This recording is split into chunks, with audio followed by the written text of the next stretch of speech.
أعوذ بالله من الشيطان الرجيم بسم الله الرحمن الرحيم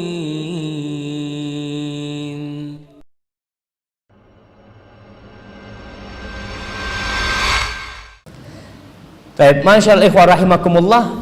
Amalan apa saja yang perlu dilakukan di Lailatul Qadar? Ana sampai jam berapa? Ini jamnya kelebihan 10 menit. Masya Allah. Khusus memang di masjid ini. Masya Allah.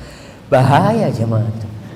Nanti yang masuk ke masjid ngelihat, waktunya azan dia tuh. Padahal belum waktunya, Masya Allah. Tapi insya Allah yang azan muadzin, nggak boleh orang sembarangan azan jemaah. Baik, amalan apa saja yang perlu diamalkan di Lailatul Qadar? Semua amal kebajikan. Aisyah radhiyallahu taala anha mengatakan, kana Rasulullah sallallahu alaihi wasallam yajtahidu fi Ramadan ma la yajtahidu fi ghairihi wa fil ashril awakhir minhu ma la yajtahidu fi ghairihi. Kata Aisyah radhiyallahu taala anha, ini seorang istri mensifati suaminya.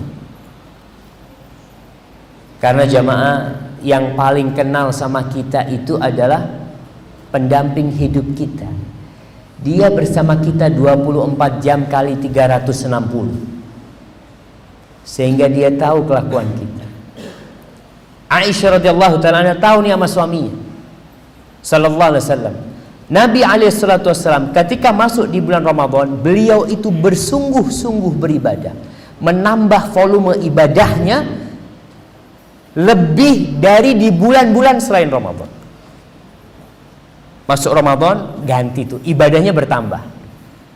Kalau masuk 10 hari terakhir, maka di 10 hari itu beliau lebih semangat daripada 20 malam pertama. Maka volume ibadahnya apa aja? Yang jelas volumenya yang ditambah. Tapi jangan berbuat bid'ah. Apa tuh bid'ah?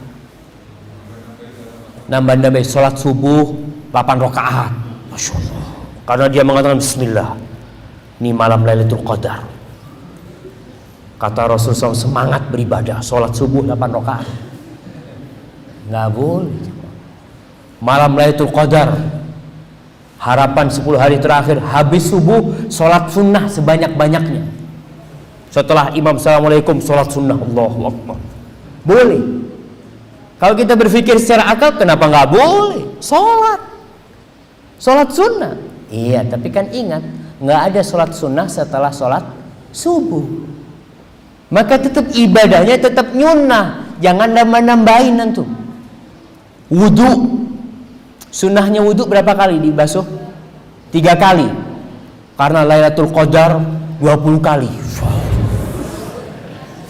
Enggak, itu jadi nggak bener nanti. Tetap kita ikut koridornya, ikut sunnah-sunnah Rasul SAW. Baik, yang pertama qiyamul lail. Amalan yang paling utama di Lailatul Qadar adalah qiyamul lail, salat malam. Salat malam itu namanya taraweh, sama itu qiyamul lail. Tahajud sama itu qiyamul lail. Artinya salat di malam hari. Salat setelah salat isya itu disebut qiyamul lail. Rasulullah sallallahu alaihi wasallam mengatakan man qama lailatul qadri. Tadi udah kita sebutkan tuh. Man qama lailatul qadri. Barang siapa yang bangun salat malam pada Lailatul Qadar, ghufira lahu ma taqaddama min dhanbi. Dan Rasulullah sallallahu alaihi wasallam idza dakhala al-ashrul awakhir min Ramadan. Beliau ni kalau masuk 10 hari dari Ramadan, akhir dari Ramadan, ahyal lail, malamnya dihidupkan. Ahyal lail. Wa aiqadha ahla, istrinya dibangunkan. Biasanya Nabi itu bangunkan istrinya kalau beliau mau witir. Di akhir malam baru dibangunin istrinya, supaya juga ikut sholat malam. Tapi di malam Ramadan dibangunin mereka. Bahkan Rasul SAW sebelum Ramadan itu sering membangunkan putri dan menantunya. Rumah Nabi sama rumahnya Fatimah tuh nempel tembok. Rasul SAW kadang-kala datang ke rumahnya Fatimah, ngetuk pintu mengatakan, ala tusallian, kalian gak sholat nih, bangun nih sholat. Begitu Rasul SAW. Wa ayqadha ahla wa jadda wa shaddal mi'zar. Beliau semangat menyingsingkan lengannya beribadah dan mengencangkan sarungnya. Mengencangkan sarungnya ini salah satu maknanya tidak mendekati istrinya. Ini bukan malam buat tidur-tiduran sama istri. Ini malam buat meraih Lailatul Qadar. Maka beliau beriktikaf biasanya ke masjid. Berkaitan dengan sholat malam, berapa rakaat? Sholat malam. Ada pendapat ulama yang mengatakan cukup 11, ada yang mengatakan 23, pendapat yang rajih berapapun. Antum mau sholat 100 rakaat boleh. Kuat insya Allah. Sholat 100 rakaat boleh. Ustaz, sependapat jumhur ulama mengatakan sholat malam itu nggak ada batasan. Berdasarkan hadis Rasul sallallahu alaihi wasallam, salatul laili mathna. Salat malam itu dua. Fa idza khasyital fajra fautir bi wahidah. Kalau kau takut subuh, witir 1 rakaat. Jadi batasannya subuh. Waktunya mulai habis isya sampai subuh tuh, salat malam. Itu waktu salat malam. Cuma yang lebih utama, ingat jangan kita banyak sholatnya tapi tidak berkualitas. Lebih baik antum sholatnya sedikit tapi berkualitas. Umpamanya antum sholat 11 rakaat, alhamdulillah sholat 11 rakaat 2 jam, alhamdulillah cukuplah itu insyaallah. Kalau antum mungkin sholatnya di masjid, ikut terawih di masjid, lalu malam mau sholat lagi nggak apa-apa, tapi ingat nggak boleh ada 2 witir dalam 1 malam, cukup sekali witirnya. Yang kedua qiraatul Qur'anil Karim, baca Quran. 10 hari terakhir ini Qatadah ibn Da'amah as-Sadusi, seorang tabi'in. Dia itu sebelum Ramadan biasa menghatamkan Al-Quran tiap 7 malam. 7 malam dia hatam Al-Quran Karim. Masuk Ramadan dia menghatamkan Quran tiap 3 malam. Masuk 10 hari terakhir beliau menghatamkan tiap malam. Bisa nggak? Bisa. Ala bisa karena biasa. Antum kadang-kala melihat ada orang kecil tapi bisa ngangkat beban 100 kilo. Ente kuat, ajib kata dia. Aneh yang lebih besar dari ente nggak kuat kata. Iya, karena ente nggak biasa. Intinya dari kebiasaan kita.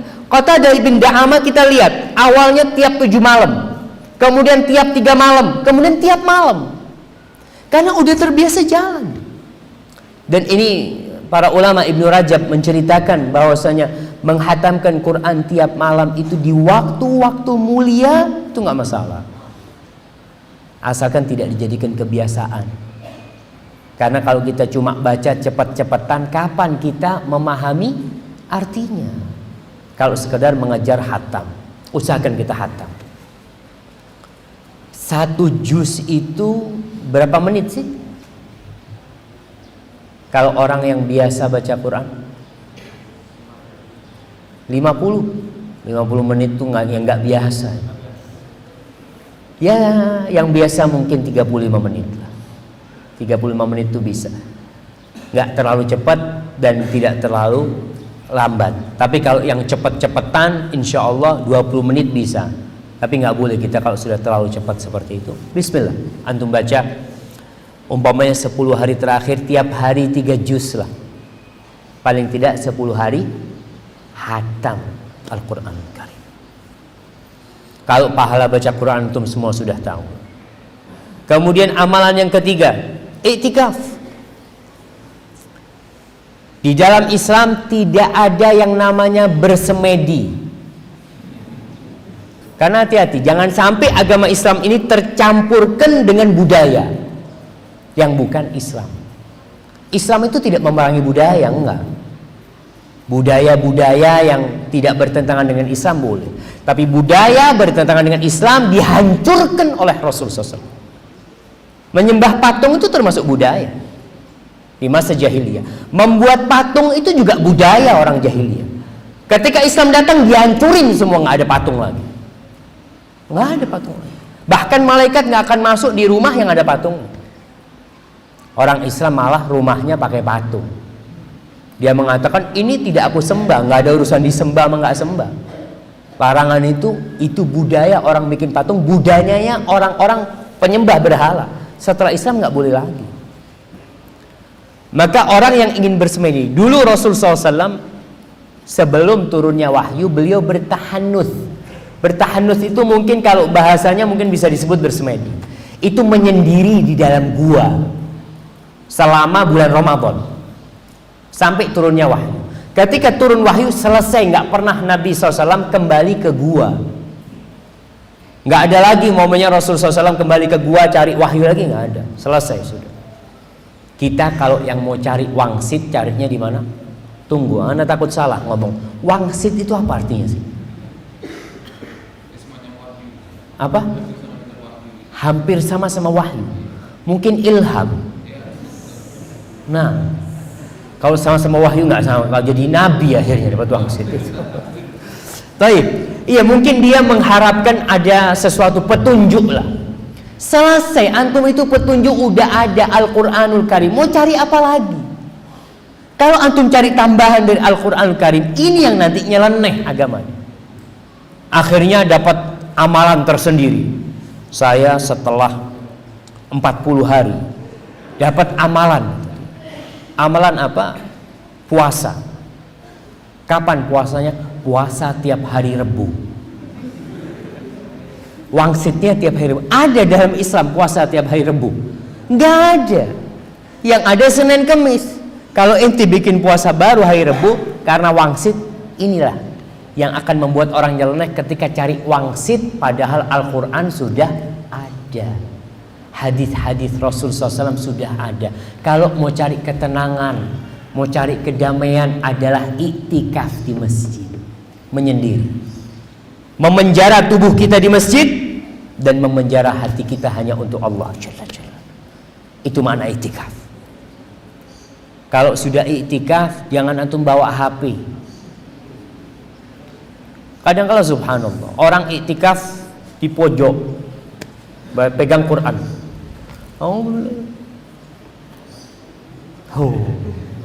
Ketawa-ketawa sendiri, lihat Facebook, Twitter apa? Baca Qurannya 1 menit, baca Facebooknya atau Twitter atau apa bermenit-menit. Jangan. Maka itu antum kalau mau bawa HP nggak apa-apa untuk hubungan. Kalau mungkin ada apa-apa di keluarga ini itu sehingga bisa menghubungi, tapi tidak mengikuti berita. Iktikaf sampean, saya iktikaf 10 hari. Padahal tiap hari tetap mengikuti beritanya artis, beritanya siapa di masjid, maka nggak pantas. Ingat, iktikaf itu benar-benar menyendiri di rumah Allah Jalla Jalaluhu beribadah. Sampai orang itu mau nganter jenazah nggak boleh. Kecuali dengan syarat. Umpamanya ada jenazah ke masjid nih, dia lagi iktikaf, ada jenazah, dia sholat jenazah, jenazah mau dikuburkan, kan ada pahala besar menguburkan jenazah, dia nggak boleh ikut nganterkan karena dia sedang iktikaf. Umpamanya ada temannya yang sakit, boleh dia mengunjungi temannya, dia sedang iktikaf, nggak boleh. Para ulama menyebutkan boleh kalau dia membuat syarat. Dia iktikaf dengan syarat kalau ada yang meninggal, anak akan mengantarkan ke kuburan umpamanya. Wallahu a'lam. Tapi yang jelas ingat, iktikaf itu yang paling sempurna 10 hari. Kalau nggak bisa, ya antum ambillah malam-malam ganjilnya. Umpamanya Ustaz, ana masih kerja Ustaz. Inilah persiapan untuk Lailatul Qadar itu seharusnya sebelum Ramadan. Ada orang-orang, saya berjumpa dengan orang-orang yang 10 hari terakhir dia berhenti bekerja. Kenapa? Dia udah persiapkan. Dia punya duit, sudah dia tabung. Pas malam 10 hari terakhir ngomong sama istrinya, nih biaya untuk 10 hari ini sudah aku tabung untukmu. Cukup sudah. Aku 10 hari ini untuk Allah Jalla Jalla. 360 hari 350 hari aku sibuk dengan dunia, 10 hari aku ingin di rumah Allah Jalla Jalla. Yang nggak bisa ya boleh malam-malam ganjil. Boleh nggak iktikaf malam harinya, paginya pulang? Ya boleh-boleh aja. Karena iktikaf itu boleh 1 jam di masjid boleh, tapi tentunya tidak sempurna. Iktikaf yang sebenarnya adalah iktikaf yang 10 hari. Ada yang mengatakan syarat iktikaf itu puasa, ada yang mengatakan tidak puasa, tapi yang jelas intinya kita berusahalah 10 hari itu paling tidak semalam ke masjid full. Umpamanya kita ngomong sama keluarga kita, ngomong sama ibunya, Bu, malam ini habis berbuka Anda nggak pulang, besok Anda habis sahur pulang, habis subuh Anda pulang. Gak apa-apa di masjid. Apalagi masjid kadang-kala ada program-program iktikaf ya, di situ sahur sudah disiapkan. Insya Allah itu tidak ada masalah. Kemudian yang keempat, berdoa. Ada doa yang dianjurkan untuk dibaca pada Lailatul Qadar. Yang Rasulullah SAW mengajarkan doa ini kepada Aisyah. Apa doanya? Mahasiswa, Anda kasih hadiah. Doa Lailatul Qadar. Doa yang dibaca atau diajarkan Rasul SAW kepada Aisyah radhiyallahu taala anha. Masa gak ada yang jawab? Berarti memang mungkin gak pernah cari Lailatul Qadar. Ya bisa jadi jemaah. Karena memang anak-anak muda kita sekarang ini, satu kesalahan besar pendidikan di negeri kita, menganggap anak-anak muda itu gak dewasa-dewasa. Diperpanjang masa mudanya itu, masa pubernya itu selalu mengatakan, oh masih puber, oh masih puber. Sampai 40 tahun, oh puber yang kedua. Kapan dia mau jadi bener? Gak ada. Itu benar-benar ilmu dari barat yang kadang-kala salah kaprah di negeri kita. Kalau antum melihat sahabat-sahabat Nabi, umur 18 tahun jadi panglima perang. Kita 18 tahun jadi apa di sini? Masih kuliah atau masih SMA? Umair Al-Ansari umur 16 tahun sudah pegang pedangnya, mati di jalan Allah Jalla Jalaluhu. Karena mereka dulu anak muda dijadikan, kaulah yang bisa merubah negeri ini. Bukan dipanjang-panjangin umurnya sehingga dia berleha-leha, santai, terus santai. Baik, bukan itu intinya. Apa doa yang dibaca Rasulullah SAW Lailatul Qadar? Putri-putri Adam di belakang, kembali kepada yang putra. Masya Allah. Mahasiswa siap, fadhal. Allahumma innaka afuun tuhibbul afwa fa'fu anni. Masya Allah, fadhal. Kirim ke belakang. Syukran. Itu doanya. Coba dibaca. Allahumma innaka afuun tuhibbul afwa fa'fu anni. Antum belum bisa? Baik, kita baca 3 kali. Allahumma innaka afuun tuhibbul afwa fa'fu anni. Allahumma innaka afuun tuhibbul afwa fa'fu anni. Para jemaah, antum lihat doanya. Aisyah bertanya kepada Rasulullah, ya Rasulullah, dia mengatakan, ara'aita in alimtu ayu lailatin lailatul qadar. Wahai Rasulullah alaihi salatu wassalam, gimana pendapatmu kalau aku kedapatan Lailatul Qadar? Aku tahu tuh malam Lailatul Qadar.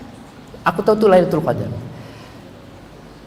Ma aqulu fiha, apa yang aku baca ketika malam itu? Rasul sallallahu alaihi wasallam mengatakan, quli, katakanlah Allahumma innaka afuun tuhibbul afwa fa'fu anni. Bayangkan yang diminta itu bukan rumah pada Lailatul Qadar. Yang diminta itu bukan kesuksesan dunia, enggak. Disinilah penghambaan seorang hamba kepada Rabbnya. Dia tahu, aku ini banyak dosanya ya Allah. Di malam ini aku minta engkau mengampuni aku. Artinya Allahumma ya Allah, sesungguhnya engkau maha pemaaf dan engkau cinta dengan maaf. Maafkanlah dosa-dosaku. Itu yang diminta hamba jamaah. Kemudian para jamaah, yang kelima, mengakhirkan berbuka sampai sahur. Nah, Ibnu Rajab Al-Hambali beliau menjelaskan bahwasanya di antara amalan-amalan 10 hari terakhir itu mengakhirkan berbuka sampai sahur. Karena Rasul sallallahu alaihi wasallam dalam hadis Aisyah radhiyallahu taala anha, kana fi layalil ashr yaj'alu asha'ahu sahura. Di 10 hari terakhir itu beliau menjadikan makan malamnya itu sahur. Nabi alaihi salatu wassalam kadangkala puasa 3 hari berturut-turut. 3 hari berturut-turut artinya malamnya juga nggak makan. Ketika para sahabat melihat Rasul sallallahu alaihi wasallam, mereka lihat Nabi alaihi salatu wassalam berpuasa berturut-turut Ramadan ini. Maka para sahabat ingin meniru, lalu dilarang sama Rasul SAW. Beliau membolehkan man kana muwasilan falyuwasil ila sahur. Barang siapa yang mau menyambung, boleh menyambung sampai sahur. Nggak boleh 2 hari berpuasa. Boleh menyambung sampai sahur. Di sini kita lihat bahwa puasa itu bukan bulan makan, tapi bulan berhenti makan. Sekali-kali boleh, antum mau sampai sahur boleh. Habis maghrib nggak makan. Kapan makan? Sahur. Yang ada di tempat kita habis maghrib makan sehari. Jadi dia hitung, anak berapa jam nggak makan? 12 jam. Dia makan untuk menggantikan 12 jam. Makan ini, makan itu, makan itu. Subhanallah. 10 hari terakhir dikurangin menunya. Bapak-bapak ngomong sama istrinya, menu 10 hari terakhir kurma sama air. Bismillah. Insya Allah jemaah. Kuat insya Allah jemaah. Kita ini kadangkala terfitnah dengan mata kita. Coba kita lihat lewat di jalan melihat petulo, masya Allah. Petulo, beli petulo. Apa? Tahu petulo? Apa tuh petulo? Apa? Oh, kalau bahasa Maduranya patola. Iya, kalau bahasa Jawanya apa? Ya itulah. Antum itu tuh, datang lewat, masya Allah. Lewat lagi ada roti goreng, bismillah, roti goreng. Lewat lagi es degan, zen gitu. Lewat lagi apa? Pinggir jalan. Es buah, masya Allah, sampai rumah bawa ke istrinya, tolong disuguhkan semuanya. Dia lihat, makan sedikit, sudah selesai perutnya, cukup sudah. Itu godaan mata gitu. Makanya antum kalau keluar habis asar itu tundukkan pandangan supaya tidak tergoda dengan kuliner yang ada itu. Tapi ala kulli hal, tadi menyambung sampai sahur diperbolehkan sama Rasul SAW bagi yang ingin nyambung. Karena Rasul SAW pernah sahabatnya nyambung itu, Nabi nyambung terus disambung sama Rasul SAW. Tapi ternyata bulan Syawal muncul, hilal Syawal muncul, akhirnya mereka berhenti nggak puasa. Yang keberapa? Keenam. Betul, keenam. Mandi di antara maghrib sama isya. Mandi. Disebutkan dalam hadis Aisyah radhiyallahu taala anha ketika mensifati Rasul SAW, beliau mengatakan waghtasala bainal adzanain. Beliau mandi di antara 2 azan, yakni azanul maghrib wal isya. Yang dimaksud adalah azan maghrib dan isya. Dan disebutkan Ibnu Jarir menceritakan, Ibnu Jarir pengarang kitab tafsir berkata, kanu yastahibbuna ayyaghtasilu kulla lailatin min layalil ashril awakhir. Dulu tuh sahabat-sahabat orang-orang terdahulu itu mereka menganjurkan untuk mandi di antara maghrib dan isya pada 10 malam terakhir. Tapi untuk apa mandi? Katanya kalau mandi malam itu bisa rematik. Betul itu. Mungkin kalau dingin-dingin jamaah. Tapi di sini airnya anget, hawanya panas. Kemudian tidak tiap malam, 10 hari terakhir. Untuk apa mandi? Di sini disebutkan wa kana An-Nakh'i, salah seorang ulama dari salafus saleh, yaghtasilu fil ashri kulla lailatin. Dia mandi tiap malam di 10 hari terakhir. Wa minhum man kana yaghtasilu wa yatatayyab. Ibnu Rajab menceritakan di antara mereka ada yang mandi kemudian menggunakan wangi-wangian.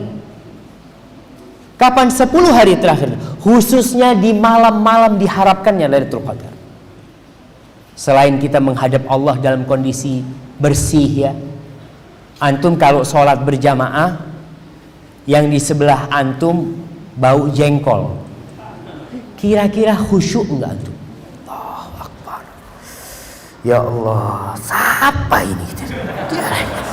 Dia mungkin dia toleh itu sohibnya itu. Maka usahakan, maka dianjurkan ke masjid itu pakai wangi-wangian ya, apalagi ya. Tapi para jamaah, dikatakan wa kana Ayyub As-Sikhtiyani, seorang perawi hadis yang terkenal, yaghtasilu lailata 23 wa 24 hiya lailatu ahli al-Madinah wallati taliha. Tu Ayyub As-Sikhtiyani dia mandi di malam 23, malam 24, dan dia wayalbathu thawbaini jadidain wa istajmir. Dia pakai 2 baju baru dan pakai wangi-wangian. Wa yaqul lailatu 23 hiya lailatu ahli al-Madinah wallati taliha lailatuna ya'ni al-Basri. Kadang-kala ada perbedaan hilal Madinah dan Basrah. Malam 23 untuk orang Madinah, bisa jadi untuk orang Basrah malam 24. Maka dia tetap di 2 malam yang harapannya Lailatul Qadar. Kadang-kala kan ada perbedaan ru'yah hilal. Maka tatkala itu kita bingung, yang 27 ini malam ini apa besok? Ya udah, dua-duanya antum bangun. Itu kalau mengharapkan Lailatul Qadar jamaah. Tapi kemudian amalan selanjutnya zikrullah. Ini amalan yang paling ringan jamaah, khususnya bagi wanita-wanita yang sedang datang bulan. Ada wanita-wanita yang sibuk, Ustaz, anak ini banyak anak, gimana ngurusin anak, ngurusin suami? Ya udah, gunakan waktu ngurusin mereka itu dengan zikrullah. Mandiin anaknya, makein baju anaknya yang terucap subhanallah walhamdulillah wala ilaha illallah Allah. Bacalah, baca solawat, baca takbir, baca tasbih. Karena dia gak bisa mengkhususkan waktu. Waktunya sibuk ngurusin anak. Karena kalau malam harinya pun kecapean tidur. Maka niatkan di siang hari, ya Allah, kalau kau kasih kekuatan kepada aku ingin bangun malam. Maka insya Allah niatnya itu akan Allah mudahkan bagi dia untuk qiyamul lail. Kemudian sedekah, banyak bersedekah di 10 hari terakhir. Rasul SAW itu menjadi pensedekah yang paling hebat ketika masuk Ramadan. Bahkan beliau seperti angin yang ditiupkan. Lalu di siang harinya jangan cuma tidur saja, karena malamnya bangun, paginya tidur. Kapan bangun habis asar? Sebagian saudara kita itu yang di Finlandia, mereka berpuasa selama 21 jam. Di Indonesia sebagian orang puasa cuma 3 jam. Karena puasanya terhitung habis asar sampai maghrib. Orang tidur itu terhitung mati ya, man. Ashabul Kahfi berapa tahun di dalam gua? 309 tahun. 309 tahun, bayangkan. Ketika bangun, apa kata mereka? Berapa tahun inti di sini? Berapa lama inti tidur? Qala yauman au ba'dha yaum. Mungkin sehari atau setengah hari. Padahal 309 tahun. Maka kalau ada orang dari subuh sampai zuhur bangun, dibangunin, nak bangun nak. Oh, sudah zuhur. Iya Bang. Allahu Akbar, sholat. Terus bismillahirrahmanirrahim amut wahai. Asar bangun lagi. Habis asar puasanya cuma 3 jam. Al-Imam Syafi'i dalam kitab Adhkar Nawawi menukilkan tentang beliau, dia berkata, aku menganjurkan agar seorang hamba bersungguh-sungguh beramal di siang harinya seperti kesungguhannya di malam hari. Kalau harus tidur, usahakan tidur itu setelah matahari terbit. Jadi antum habis subuh jangan tidur. Habis subuh itu waktu barokah. Nabi mendoakan berkah buat umatnya di waktu subuh. Zikir pagi sore sampai matahari terbit. Matahari terbit, antum sholat. Kalau di rumah antum sholat duha, di sini mungkin antum sholat syuruk, itu sholat duha di awal waktu. Setelah itu mau tidur silahkan tidur. Soalnya kalau tidur habis subuh biasanya itu nyambung, kecapean badannya. Mungkin itu yang bisa kita kaji pada kesempatan hari ini. Kalau tentang tanda-tanda Lailatul Qadar, insyaallah semuanya udah pada tahu. Tidak penting bagi kita untuk mengetahui tanda-tandanya. Yang penting bagi seorang muslim itu terus beramal. Di 10 hari dapat nggak dapat aku mau beramal. Kalau ada harapan dapat, mudah-mudahan dapat. Kalau kiranya nggak dapat, ya beristighfar, minta kepada Allah agar umurnya disampaikan ke tahun depan sehingga bisa mendapatkan Lailatul Qadar. Hadza wallahu a'lam bissawab. Itu yang bisa kita kaji pada kesempatan kali ini. Apabila itu benar itu dari Allah Jalla Jalaluh. Kalau ada yang salah dan kurang berkenan itu dari diri ana sendiri. Allah dan Rasulnya terbebaskan dari kesalahan itu. Wassallallahu ala nabiyyina Muhammadin wa ala alihi wasallam. أعوذ بالله من الشيطان الرجيم بسم الله الرحمن الرحيم